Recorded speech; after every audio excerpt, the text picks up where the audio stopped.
النمط أو النظام التمثيلي البصري، وهو أكتر الأنماط التلاتة نشاط وسرعة في كلامه وحركته وأكله وتنفسه، حتى إنه بياخد قراراته بشكل سريع وبناء على اللي بيشوفه، وبتلاقيهم بيعتمدوا على الحركة لشرح كلامهم، أو اللي بنسميه حاليا بيستخدموا لغة الجسد.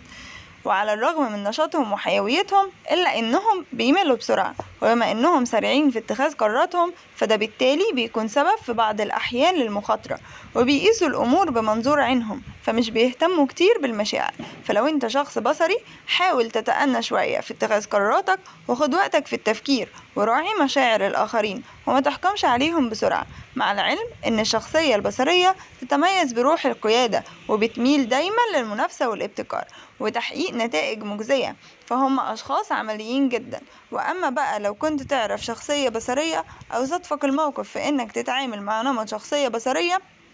فحاول إنك تتأقلم مع طاقتهم العالية وتصور لهم كلامك.